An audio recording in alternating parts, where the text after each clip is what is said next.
नमस्कार, आप देख रहे हैं देश रोजाना और मैं आपके साथ पूजा सिंह। फिलिस्तीनी समूह हमास ने शनिवार को इजराइल के खिलाफ पिछले 3 सालों में अब तक का सबसे बड़ा हमला किया है। हमास ने इस ऑपरेशन एक्सा फ्लड नाम देते हुए कहा कि उसने 5000 रॉकेट दागे हैं, जबकि इजराइल ने स्वीकार किया है कि शमाल के लड़ाके उसके क्षेत्र में घुसाए हैं। यह केवल शुरुआत भर थी। इसके बाद इजराइल ने भी इस एक्ट वॉर करार देते हुए जवाबी हमला किया, जिसमें एक युद्ध की शुरुआत हो गई। लेकिन आखिर हमास ने इजराइल पर हमला क्यों किया और उसने अभी के समय का चयन क्यों किया? ऐसे कई सवाल हैं जिन्हें जानना बेहद जरूरी है। फिलहाल इस हमले में इजराइल और हमास एक दूसरे के खिलाफ बढ़ती हुई हिंसा के चक्र में उलझ गए हैं। शनिवार को अचानक हुए हमले में हमास ने गाजा पट्टी से हवा, जमीन और पानी हर तरफ से हमला किया, जिसके बाद इजराइल ने भी जवाबी पश्चिम तट पर जवाबी हमला किया। इससे पहले हमास ने 2021 में 11 दिन के युद्ध में इतना बड़ा स्तर पर हमला किया था, जिसके बाद का यह सबसे बड़ा हमला माना जा रहा है। इजरायली सेना के प्रवक्ता डैनियल हगारी ने हमले के बारे में बताया कि रॉकेट के पहले दौर के हमले स्थानीय समय अनुसार सुबह 6:30 बजे किए गए थे, जिसके बाद इजराइल ने भी ऑपरेशन आयरन स्वर्ड्स लॉन्च कर दिया। 7 अक्टूबर को हमले का दिन चुनने के पीछे हमास का खास इरादा था। यह हमले शनिवार की सुबह सिमचैट तोहरा के दिन हुए थे, जो यहूदियों के एक हफ्ते लंबा चलने वाला पर्व सुकोत था, जिसे फीस्ट ऑफ टबरनकल्स भी कहते हैं। इसके अंत समय में एक छुट्टी का दिन पड़ता है।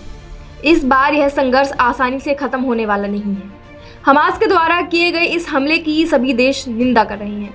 फ्रांस के राष्ट्रपति इमैनुअल मैक्रों ने इजराइल पर हुए आतंकी हमले की निंदा की। उन्होंने एक्स पर लिखा है कि मैं इजराइल के खिलाफ हुए आतंकवादी हमले की कड़ी निंदा करता हूं। मैं पीड़ितों, उनके परिवारों और प्रियजनों के प्रति अपनी संवेदनाएं प्रकट करता हूं।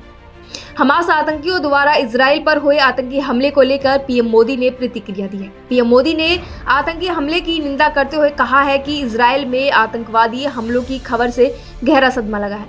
हमारी संवेदनाएं और प्रार्थनाएं निर्दोष पीड़ितों और उनके परिवार के साथ हैं।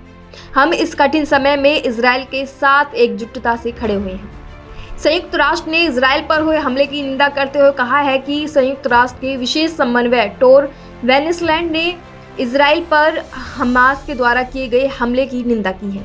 नागरिकों को निशाना बनाने वाले जघन्य हमले में तुरंत इसे रोकना चाहिए। अमेरिका ने इजराइल पर हुए आतंकी हमले की कड़ी निंदा की है। व्हाइट हाउस की राष्ट्रीय सुरक्षा परिषद के प्रवक्ता एड्रियन वॉटसन ने कहा है कि इस दुख की घड़ी में अमेरिकी सरकार इजराइल के लोगों और सरकार के साथ खड़ी है। साथ ही इस हमले में अमेरिका लगातार इजराइल के साथ संपर्क बनाए हुए है।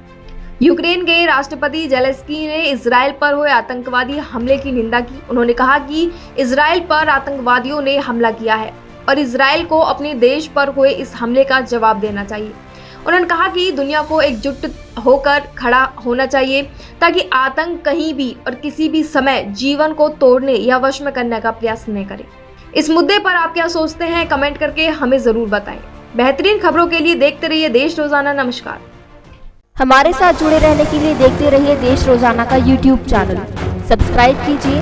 साथ ही देश रोजाना की खबरें सबसे पहले देखने के लिए प्रेस कीजिए बेल आइकन।